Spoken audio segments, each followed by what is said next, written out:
السلام علیکم۔ میں آپ لوگوں کے سامنے کچھ ایسی سٹوریز وغیرہ بیان کروں گا جن سٹوریز کا مقصد ہماری زندگی کی اصلاح ہے، کیونکہ سبق آموز واقعات اور ایسی کہانیاں زندگیوں کو بدلنے کے لیے کافی ہو جاتی ہیں۔ بعض لوگوں کی زندگی میں صرف کوئی ایک واقعہ، کوئی ایک انسیڈنٹ انقلاب لے آتا ہے، تو اس لحاظ سے میں آپ لوگوں کے سامنے ایک بڑا ہی سبق آموز واقعہ پیش کرنے لگا ہوں، اور یہ واقعہ بہت اصلاحی ہے۔ اس کو سننے کے بعد آپ لوگوں کو یہ ضرور احساس ہوگا اور آپ کو پتہ چل جائے گا کہ لوگ یا پوری قومیں کیسے اپنے ضمیر کا سودا کرتی ہیں اور کیسے غلامی کے طوق گلے میں پہن لیتی ہیں۔ واقعہ کوئی یوں ہے کہ جب بھی قوموں پہ کوئی عذاب آتا ہے تو ایسے نہیں آتا، کچھ وجوہات ہوتی ہیں۔ یہ 1917 کی بات ہے۔ عراق کے پہاڑوں میں برطانوی جنرل سٹانلی معاہدے کا ایک چرواہے سے سامنا ہوا۔ جنرل چرواہے کی طرف متوجہ ہوئے اور اپنے مترجم سے یعنی ٹرانسلیٹر سے، جو ساتھ دوسری زبان کو بتانے کے لیے ساتھ موجود تھا، آپ نے مترجم سے کہا کہ ان سے کہہ دو کہ جنرل تمہیں 1 پاؤنڈ دے گا، بدلے میں تمہیں اپنے کتے کو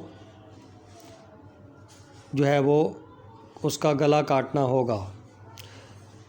کتا چرواہے کے لیے بہت اہم ہوتا ہے، یہ اس کی بکریاں چراتا ہے، دور گئے ریوڑ کو واپس لاتا ہے، درندوں کے حملوں سے ریوڑ کی حفاظت کرتا ہے، لیکن پاؤنڈ کی مالیت تو آدھا ریوڑ سے بھی زیادہ بنتی ہے۔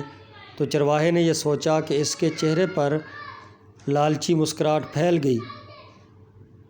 اس نے کتا پکڑ لایا اور جنرل کے قدموں میں لا کر اس کا گلا کاٹ ڈالا۔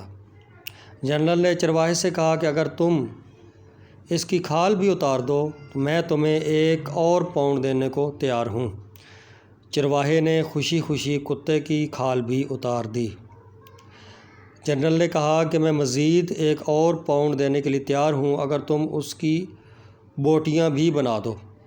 چرواہے نے فوری طور پر یہ آفر بھی قبول کر لی، تو جنرل چرواہے کو 3 پاؤنڈ دے کر چلتا بنا۔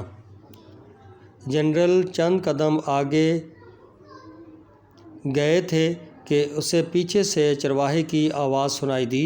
وہ پیچھے پیچھے آ رہا تھا اور کہہ رہا تھا، جنرل اگر میں کتے کا گوشت کھا لوں آپ مجھے 1 اور پاؤنڈ دیں گے؟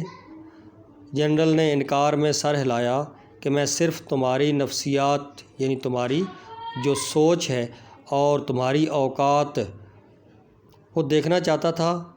تم نے صرف 3 پاؤنڈ کے لیے اپنے محافظ اور دوست کو وہ مار ڈالا اور اس کی کھال اتار دی، اس کے ٹکڑے کر دیے۔ 4تھے پاؤنڈ کے لیے اسے کھانے کے لیے بھی تیار ہو، اور یہی چیز مجھے یہاں چاہیے، اس علاقے میں یہی چاہتا ہوں۔ پھر جنرل نے اپنے ساتھیوں سے مخاطب ہو کر کہا کہ اس قوم کے لوگوں کی سوچیں یہ ہیں جو تم نے دیکھ لیا، لہٰذا تمہیں ان سے خوفزدہ ہونے کی ضرورت نہیں۔ تو اب آپ سوچیں کہ آج ہم اپنی چھوٹی سی مصلحت، چھوٹے سے فائدے اور ضرورت کے لیے اپنی سب سے قیمتی اور اہم چیز کا سودا کر دیتے ہیں۔ سب سے قیمتی اہم چیز مسلمان کے لیے ایمان ہوتا ہے، ہم اس کو بھی بیچ ڈالتے ہیں۔ چھوٹے سے لالچ کی خاطر ہم اللہ تعالیٰ کی ذات کو بھول جاتے ہیں اور دنیا کے لالچ میں ہم پڑ جاتے ہیں۔ تو اس لحاظ سے اس طرح کے واقعات یہ زندگی میں تبدیلی لاتے ہیں اور انسان وہ بہت کچھ سیکھتا ہے۔ اسی طرح کے اور واقعات کے ساتھ بھی آپ کے ساتھ جو ہے میں ایسے ہی یہ سلسلہ جو شروع کیا ہے چلاتا رہوں گا، اور یہ سمجھیں کہ ریفارمیٹو ٹاک ہے، اصلاحی گفتگو ہے۔ اس طرح کے واقعات کے ساتھ میں مختلف جو ہے گفتگو آپ لوگوں سے کرتا رہوں گا۔ آپ لوگ جو ہے اپریشیٹ کریں ساتھ ساتھ، اور چینل کو مزید جو ہے وہ آپ لائک کریں، سبسکرائب کریں۔ شکریہ، السلام علیکم۔